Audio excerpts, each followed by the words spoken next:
would you like to learn about history or executions?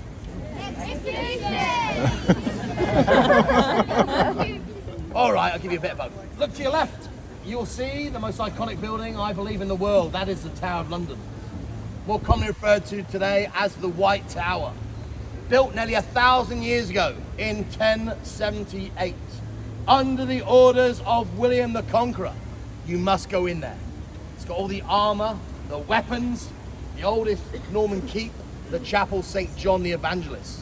Entrance to get in it, walk all the way around it, down the hill, and there's a wooden staircase on the south lawn.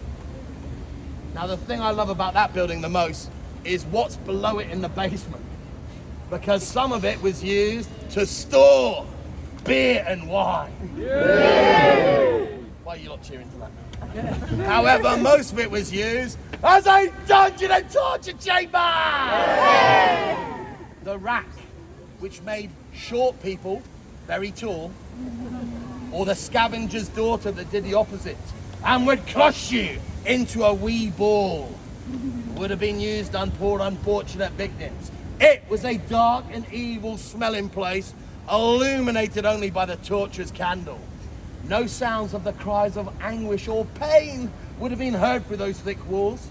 Today, when you all go down into that basement, and you're all gonna find it still a disgusting, evil, satanic place, because we've now turned it into a gift shop.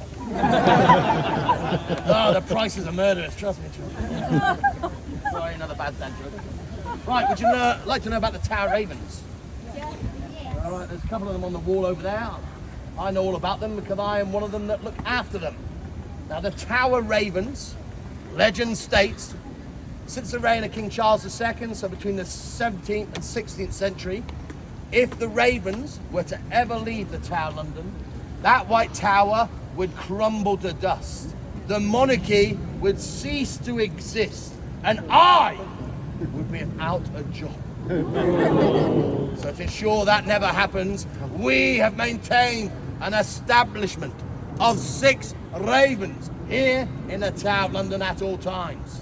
Now, I've just told you a little white lie. We don't have 6 at all. We have 7.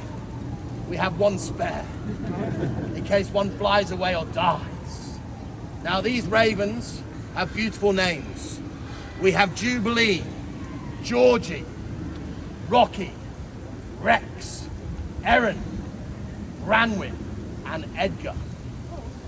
Now, one of my colleagues, he's called the Raven Master. That's a cool title, isn't it, kids?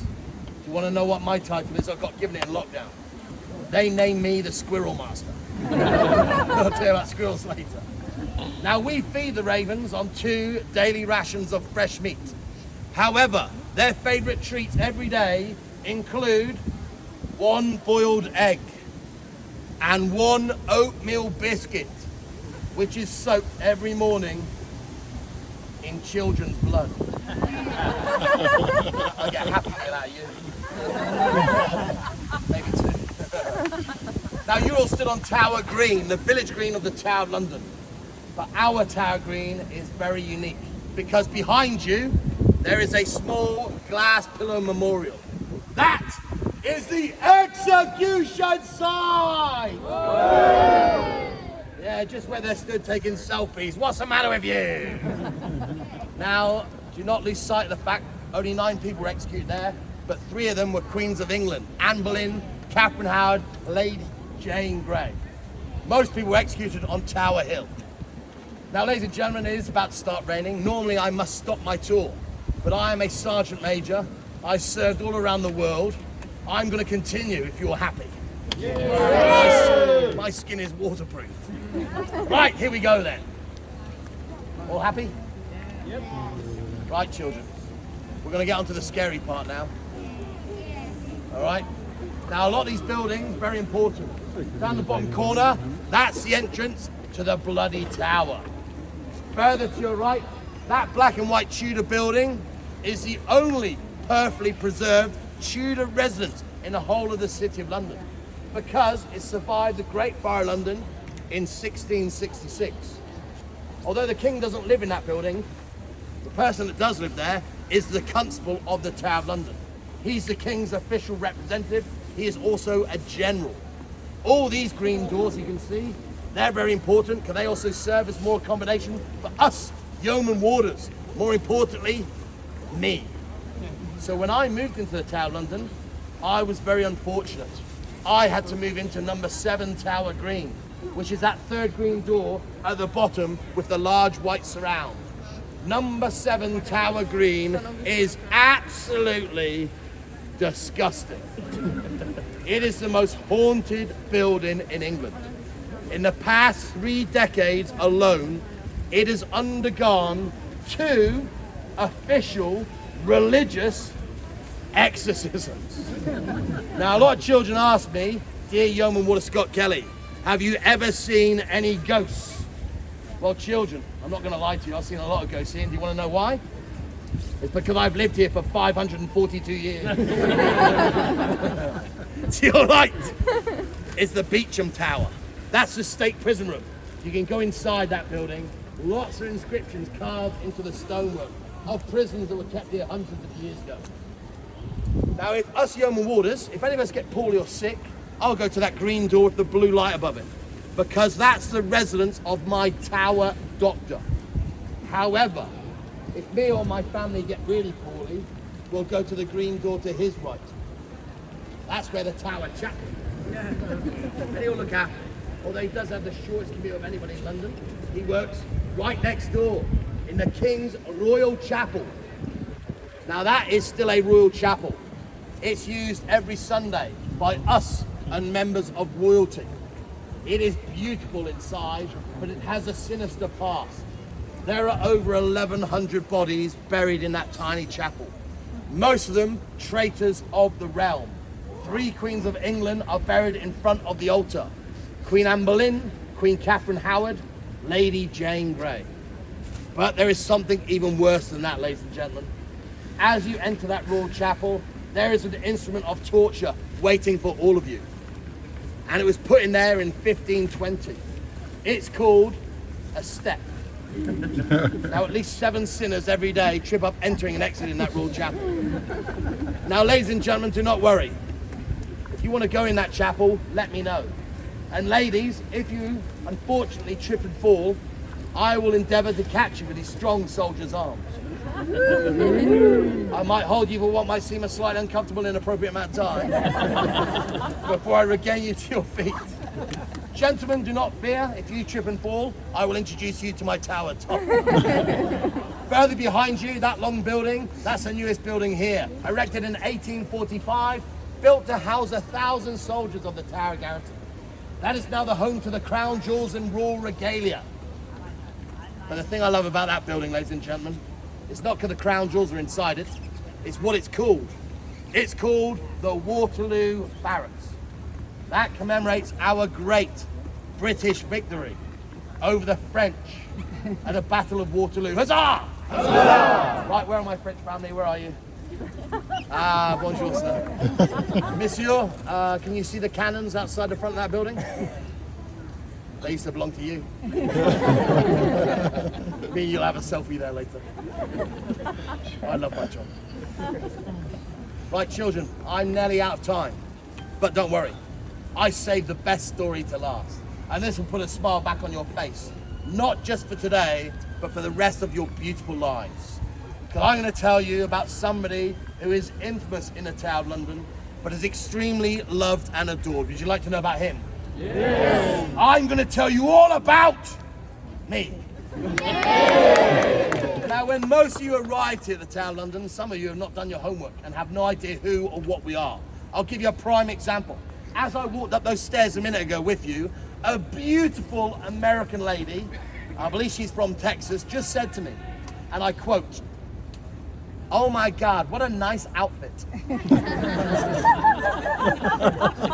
It is not an outfit, it is a uniform. I will find that lady from Texas. Now, to become a yeoman warder, nicknamed the Beefeaters. By the way, children, we got that nickname because we used to live in the White Tower with the kings and queens. Because we've been their royal bodyguard for over 545 years. And we still are to this present day. Because I guard the king and queen with my life, we got to feast on whatever they were eating. Predominantly, they would eat livestock like venison and prime cuts of beef. Now, a lot of the villagers outside the Tower of London got very jealous of our elevated position, started nicknaming us the Beefeaters. But children, I have a little secret to tell you. Are you ready? We also eat all of our vegetables. It makes you big and strong. Now, to become a yeoman warder, nicknamed the Beefeater, you would have had to have served a minimum of 22 years in what was for me, initially in Her Majesty's, now His Majesty's Armed Forces. You must have obtained the rank of Sergeant Major, which might make me seem rather scary. You must also hold the Long Service and Good Conduct Medal. I didn't get caught. Now, if you have those 3 prerequisites, that only makes you eligible to apply for one of the most sought after jobs in the world. There have only been 422 yeoman warders, Beefeaters, since records officially began. There have been more people that have flown into outer space or have summited the top of Mount Everest than have worn this iconic uniform. I know this because I am number 409. And now you can all follow me on Facebook and Instagram. Hashtag Beefeater. There are actually over 133,000 people that followed me during lockdown. Because for children and families at home, I did history and execution! But children, guess what made me go globally famous in lockdown? A baby squirrel got trapped in the Tower of London, and I nursed that squirrel back to full health. I named him Cyril the Squirrel. Now, Cyril the Squirrel used to sit on my left shoulder on my guided tour every day. Do you want to know where Cyril is now? Dead. He went nuts. Sorry, children, sorry. Now, I applied just over 6 years ago to become a yeoman warder. So did 170 senior war officers from the Army, the Royal Navy, the Royal Air Force, and the Royal Marines. When I got selected, that one person, I was then taken onto Tower Green behind me, where all my colleagues in uniform formed square around me. The constable made his way out the King's house, where I placed my hand on the Bible again. That's where I swore another oath of allegiance to my beloved late Queen Elizabeth II. That made me a yeoman warder, protector of the crown jewels, the White Tower, and all of you whilst you're inside this fortress.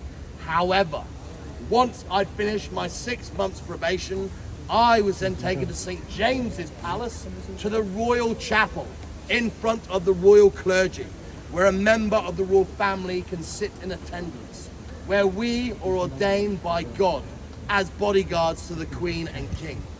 When we become one, our name gets engraved in the Byward Tower. That's the first archway I brought you through. When we eventually die, which for me won't be for at least 65 years, my name will be engraved in the King's Royal Chapel in gold leaf. It is the biggest honor to be bestowed on any service personnel. I served 25 years in the British Army Air Corps flying helicopters. I have now served just over 6 years already as the Queen, now the King's personal ceremonial state bodyguard. And we get to live here. I'm wearing blue Tudor undress. This was given to us by King Henry VIII. Chainmail and body armor would have been worn over the top. However, in the presence of the Queen and King, we wear a totally different uniform. A red ceremonial state tunic trimmed in lots of gold. Each tunic costs in excess of £10,000, so they only give us one of them. Around our neck, we have to wear a white Tudor ruff, which is like a dog going to visit the vet. On our head, we wear a velvet Tudor bonnet trimmed in red, white, and blue lace. In my right hand, I carry an 8-foot spear known as a partisan. On my left hip, I have a double-edged Wilkinson sword. But on my legs, in the presence of my Queen and King, they don't let us wear trousers. They make all of us wear pantaloons and tights because they like it. Now, predominantly, we are made up of the British Army. Huzzah! But we do have 5 from the Royal Navy. They quite like wearing tights. We have 7 from the Royal Air Force, but nobody really speaks to them. And we have 3 Royal Marines. But, ladies, you're going to be happy to know, more importantly, we have 5 female Beefeaters. And they're better than most of the men. But who are they not better than, boys? Yes! Top of the class. Bob. Ladies and gentlemen, boys and girls, I hope you've enjoyed the guided tour. But before you leave me, there's a couple of things that are going to happen. Firstly, in a minute, I'm going to make my way over by that second blue lamppost. If any of you want a picture with me, ladies, make an orderly queue, do not rush me. Gentlemen, get to the back of the gentlemen. Now, if you've enjoyed my guided tour, and you better have, I'm sure all of you would take 2 minutes out of your day and leave me a nice comment on TripAdvisor Town London. My name is Yeoman Warder Scott Kelly, or Beefy409. If you don't leave me a nice comment, I will find you. I have a particular set of skills. However, if you found anything I said scary, rude, offensive, or anti-French, my name's Yeoman Warder Smith. Ladies and gentlemen, it's been an honour and privilege for me to take you around the Tower of London this afternoon. Make sure you go and see the Crown Jewels, go into the Royal Chapel, the Beecham Tower, the Bloody Tower, back to Traitors Gate, water battlements. Have a great day, but before you go, my 2 daughters are waiting for their father to come home. Now, they're waiting for me to make them some lunch. And they will only know how well I've done by the rapturous amount of cheering and applause you give me. Notice if you don't cheer really loud in a minute, if you see their beautiful faces at their bedroom window, you may see tears rolling down their cheeks. And you will all be to blame. Ladies and gentlemen, enjoy your visit. Thank you very much, and God bless you all.